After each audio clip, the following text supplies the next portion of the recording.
다윗이 헤브론에서 낳은 아들들은 이러하니 맏아들은 암논이라 이스라엘 여인 아히노암의 소생이요 둘째는 다니엘이라 갈멜 여인 아비가일의 소생이요 셋째는 압살롬이라 그슬왕 달메의 딸 마아가의 아들이요 넷째는 아도니아라 핫깃의 아들이요 다섯째는 스바다랴 아비달의 소생이요 여섯째는 이드르암이라 다윗의 아내 에글라의 소생이니 이 여섯은 헤브론에서 나왔더라.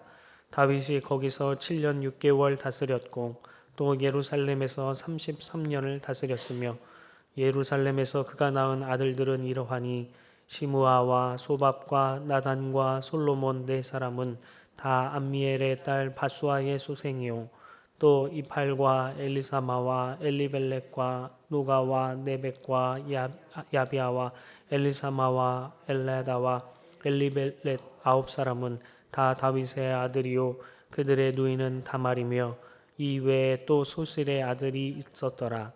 솔로몬의 아들은 르호보암이요 그의 아들은 아비야요 그의 아들은 아사요 그의 아들은 여호사밧이요 그의 아들은 요람이요 그의 아들은 아히시야요 그의 아들은 요아스요 그의 아들은 아마샤요 그의 아들은 아사랴요 그의 아들은 요담이요 그의 아들은 아하스요 그의 아들은 히스기야요 그의 아들은 므낫세요 그의 아들은 아몬이요 그의 아들은 요시야이며 요시야의 아들들은 맏아들 요하난과 둘째 여호야김과 셋째 시드기야와 넷째 살롬이요 여호야김의 아들들은 그의 아들 여고냐 그의 아들 시드기야요 사로잡혀간 여고냐의 아들들은 그의 아들 스알디엘과 말기람과 부다야와 세나살과 여가미아와 호사마와 느다바요 느다야의 아들들은 스룹바벨과 시므이요 스룹바벨의 아들은 무슬람과 하나냐와 그의 매제 슬로밋과 또 하수바와 오헬과 베레가와 하사다와 유삽헤셋 다섯 사람이요 하나냐의 아들은 블라다와 여사야요 또 르바야의 아들 아르난의 아들들 오바다의 아들들 스가냐의 아들들이니 스가냐의 아들은 스마야요 스마야의 아들들은 하투스와 이갈과 바리야와 느아랴와 사반 여섯 사람이요 느아랴의 아들은 에류에네와 히스기야와 알스리감 세 사람이요 에류에네의 아들들은 호다위와 엘리야십과 블라야와 아굽과 요하난과 들라야와 아나니 일곱 사람이더라. 아멘. 지성이면 감천이다 라는 말이 있습니다. 또 공든탑이 무너지랴 공든탑은 무너지지 않는다 라는 그러한 말도 있지요. 그래서 사람들은 무엇인가 자신의 노력을 다하여서 열심을 다하여 노력을 하면 무엇인가 이루어지고 하늘이 그 뜻을 나의 뜻을 노력하는 그 원하는 그 소원하는 바를 이루어 주신다. 이룰 수 있다라고 생각을 해서 자신의 뜻을 세우고 그것을 이루고자 많은 사람들이 노력을 해봅니다. 그러나 시편 127편 1절에 말씀하시기를 여호와께서 집을 세우지 아니하시면 세우는 자의 수고가 헛되며 여호와께서 성을 지키지 아니하시면 파수꾼의 깨어 있음이 헛되도다라고 말씀하십니다. 오늘 함께 읽은 이 역대상 3장의 말씀은 나의 힘이 아니고 나의 노력이 아닌 내가 무엇을 세우는 것이 아닌 당신께서 사랑하시는 자녀의 집을 세워주시는 그 하나님과 자신의 집을 바르게 세우기 위하여 바른 삶을 살았던 다윗 그 이야기가 오늘 전개되고 있습니다. 이 장에서는 야곱의 자손 중에 다윗 왕가를 나타나게 할 출산하게 될 유다 지파 그 중에서도 헤스론 지파 가문을 중심으로 족보를 소개하고 있습니다. 오늘 3장은 그 다윗 왕조를 그 족보를 소개하고 있습니다. 다윗이 남유다의 왕으로 있을 때 곧 헤브론에 있을 때 낳은 6명의 아들의 이름이 소개됩니다. 그리고 이스라엘로 예루살렘으로 옮겨서 이스라엘 통합 왕으로 있을 때에 낳았던 아들들의 명단이 소개됩니다. 무려 이름이 소개된 아들만 19명이 되지요. 그 외에도 첩들이라고 하는 것을 보니까, 소실들이라고 하는 것을 보니까 첩이 2 이상 있었던 것 같습니다. 그리고 그에게 아들들이 있었다라고 하는 것을 보면 그 아들들까지 더하면 더 많은 수의 아들들이 있었음을 예측해 볼 수 있습니다. 그리고 다말이라고 하는 딸이 있었다라고 얘기합니다. 재미있는 것은 다윗의 아들들 중 10명까지만 아들의 이름과 어미의 이름이 같이 나옵니다. 그리고 솔로몬에서 어미의 이름이 끝이 납니다. 이 역대기 저자는 열왕기와 같이 그 왕들의 실패와 범죄의 역사를 기록하는 것이 아니라 다윗과 솔로몬을 중심으로 하나님 앞에서 바르게 살아간 그 역사만을 기록하고 있기 때문에 다윗과 솔로몬이 나온 이후로는 어미들의 이야기를 하지 않습니다. 솔로몬을 통해서 하나님의 영광을 드러내시기로 작정하시고 성전을 세우기로 계획하셔서 하나님은 솔로몬이 등장하고 난 뒤에는 그리 큰 비중을 두지 않으셨던 것 같습니다. 그래서 역대기에는 북이스라엘의 왕들, 악한 왕들, 하나님의 말씀을 따라 살지 않았던 왕들의 이야기는 전혀 등장하지 않는 것입니다. 그리고 오늘 그 이름들, 다윗 왕의 아들들의 이름들을 보면 우리가 사무엘상에 보았던 그런 이름들과는 조금 다릅니다. 좋지 않은 뜻, 그러한 것들은 전부 다 조금씩 이름이 바뀌어 있는 것을 볼 수가 있습니다. 좋은 의미만을, 또 거룩한 의미만을 담고 있기 때문에 그렇습니다. 10절부터 16절까지는 솔로몬 왕의 가문의 족보, 남유다 왕들의 계보가 포로로 잡혀가기 전까지의 명단이 쭉 나오고, 그 뒤로는 포로 이후에 계속해서 왕들의 이름이 이어져 오는 것을 볼 수 있습니다. 이것은 하나님께서 사마 7장에 다윗에게 약속한 것을 잊지 않으시고 신실하게 평화의 때든지 포로로 잡혀가기 전까지의 때든지 포로로 잡혀간 이후의 때든지 하나님께서 계속해서 신실하게 그 다윗의 가문, 유다 지파의 가문, 예수 그리스도가 나오시기까지 그 가문을 계속해서 세워가시고 이어가고 있음을 하나님께서 우리에게 말씀해 주시는 것입니다. 하나님은 오늘 말씀을 통해서 이르시기를, 우리에게 말씀하시는 것은 무엇이냐면 주 예수를 믿으라, 그리하면 너와 내 집이 구원을 얻으리라 말씀하시는 것입니다. 우리가 우리 자녀에게 무엇을 남겨줄 것인가 고민할 때 우리는 그 어떤 것이 아니라 믿음을 남겨주기 위하여 몸부림쳐야 합니다.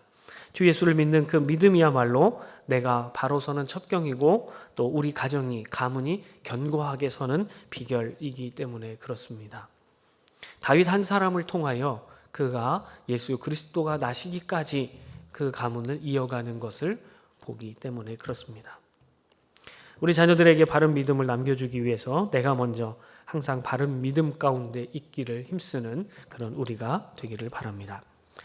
그럼 하나님께서 사무엘하 7장에서 다윗과 그 가정 가문에 복을 주시는데, 그렇다면 다윗에게서 보신 믿음, 그것은 무엇일까요? 과연 다윗에게 주 예수를 믿으라 그랬는데 그 믿음, 다윗이 가졌던 주 예수를 믿었던 그 믿음은 도대체 어떤 믿음이길래 다윗 자신이 그 가문을 세우려고 노력하지 않았음에도 불구하고 하나님은 그를 복되게 하시고 그의 집을 세워주겠다 말씀하시고 영원토록 왕위가 계속되어지도록 그 집을 견고하게 하겠다라고 약속하신 것일까요? 우리가 그 믿음을 안다면 우리 또한 우리가 집을 세우려고 자수성가하지 않아도 신수성가할 수 있는 그런 은혜를 얻게 될 것입니다. 다윗이 가졌던 그 믿음은 관계와 질서에 대해 명확히 알고 그것을 즐거이 받아들이고 그대로 사는 믿음이었습니다.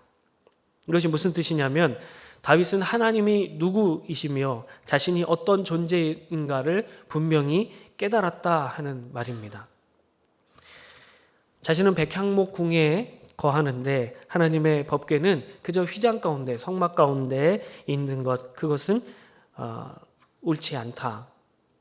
만군의 여호와 만왕의 왕께서 나를 여기까지 인도하셨고 나는 그의 종임에도 불구하고 나는 이 백향목궁에 거하고 하나님은 휘장 안에 거하는 것은 옳지 않다. 나보다 더 위대하신 왕이신 그분이 더 좋은 곳에서 살아야 하는 것이 마땅하다. 내가 이렇게 좋은 곳에 사는데 하나님께서 나를 이렇게 축복하셨는데 나는 이것을 받을 만한 그런 자격이 있는 사람이 아님에도 하나님께서 은혜를 베푸셨다. 그러니 내가 감히 하나님을 그런 휘장 가운데 두는 것은 마땅치 않다. 내가 그분을 섬겨야 할진데 그분이 나를 섬기는 것은 옳지 않다라고 생각하는 것입니다. 나는 하나님 앞에서 한없는 죄인일 뿐인데 내가 이런 호사를 누리는 것이 마땅하지 않다라는 것을 알았습니다. 그래서 여호와께 성전을 지으려고 한 것이죠. 여호와는 마땅히 자신이 섬겨야 할 그 주인임을 분명히 알고 자신은 그의 종임을 철저히 인식했습니다. 그리고 그것이 마땅한 질서임을 깨달았습니다. 자신이 이스라엘 백성으로 선택받고 또 이스라엘 가운데 왕으로 선택받은 것만으로도 자신이 감당할 수 없는 그런 은혜를 입었음을 아는 것입니다. 그 믿음을 우리도 가져서 누가복음 17장 10절의 말씀처럼 우리는 무익한 종이라 우리가 하여야 할 일을 한 것뿐입니다. 라고 고백할 수 있어야 합니다. 학생이 선생 노릇을 하려 하고 집에 애완동물이 주인 행세를 하려고 할 때 어떤 느낌이 드십니까? 무엇인가 잘못되었다고 생각하게 되고 기분이 나빠질 것입니다. 분노가 일어날 것입니다. 주인은 주인의 자리에, 종은 종의 자리에 설 때 질서가 있는 것입니다. 그것이 평화로운 때입니다. 그 질서를 무너뜨리려고 할 때 우리는 그것을 반역이라고 말합니다. 참 좋은 목자여, 언제나 좋은 아버지가 우리의 아버지 되시고 하나님이 되신데 좋은 아버지와 무익한 아들의 관계를 무너뜨리지 마시기 바랍니다. 우리는 그저 마땅히 해야 할 것, 명령받은 것을 기쁨으로 섬겨야 합니다. 또 하나님께서 우리에게 명령하신 그 일, 그 목적을 다 이룬 후에도 우리는 무익한 종입니다. 그저 해야 할 일을 했을 뿐입니다. 라고 고백해야 합니다. 그런데 문제는 우리가 항상 우리 자신이 주인인 것처럼 우리가 우리의 삶의 왕인 것처럼 하나님께 마땅히 돌려져야 할 그 영광을 내가 가로채서 나의 영광으로 나의 기쁨으로 삼을 때가 너무나 많다라는 것입니다. 내가 알지도 못하는 그때에 내가 은근히 높아지려고 할 때가 있고 은근히 높아져 있을 때가 있고 그렇게 하나님의 자리에 내가 설 때가 너무나 많습니다. 칭찬받기를 원하고 교회 안에서 무엇인가 드러나기를 원하고 내가 작은 일을 하고도 큰 영광을 누리려고 할 때가 얼마나 많은지 모릅니다. 그러나 다윗은 그렇지 않음을 깨달았다라는 것입니다. 그것이 다윗의 믿음입니다. 하나님은 나의 온전한 하나님이시요 내가 마땅히 섬겨야 할 왕이십니다. 나는 무익한 종입니다. 나는 그 사실을 명확히 인식하고 파악하고 다윗은 그래서 왕의 뜻이 무엇인지 날마다 물었던 것입니다. 무엇 하나 자기 마음대로 할 수 있음에도 불구하고 그 어느 것 하나 자기 뜻대로 자기 마음대로 하지 않았음을 보게 됩니다. 철저하게 주인과 종의 그 관계, 그 질서를 어기지 않았다라는 것입니다. 그럴 때 정말 하나님 앞에 무엇인가 가장 좋은 것을 드리고자 할 때에 하나님께서 그 마음을 받으시고 다윗의 집을 세워주시고 그 가문을 견고하게 해주시고 다윗의 집안에서 가문에서 예수 그리스도가 그 왕권이 사라지지 않도록 하나님께서 그 집을 세우셨다라는 것입니다. 사랑하는 성도 여러분, 나 한 사람의 인생도 제대로 알지 못하고 머리카락 하나 검게 하거나 희게 할 수도 없는 우리가 나 자신을 세우거나 우리 집을 세우려고 애쓰지 맙시다. 우리가 신앙생활 해가는 동안에 세워야 할 것은 다름이 아니라 하나님 아버지와 나 자신과의 그 관계, 질서를 바르게 하는 것입니다. 그것에 온 마음을 집중합시다. 그리고 나의 주인이시요 아버지를 섬기는 그 마땅한 일에 즐거이 헌신합시다. 그리고 그 헌신으로 인하여 내가 무슨 이익을 누리리라 생각하지도 맙시다. 내가 섬길 수 있음에 그저 기뻐할 수 있는 우리가 되기를 바랍니다. 하나님께 또 교회에서 무엇인가 얻으려 하지 말고 얻지 못하면 교회와 하나님을 비판하는 그런 아직 어린아이와 같은 그런 일은 하지 맙시다.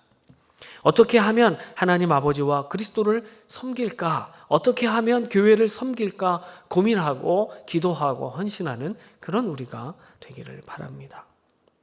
그렇게 하면 하나님께서 친히 주의 종이요 주의 자녀인 우리를 바르게 세워줄 것입니다.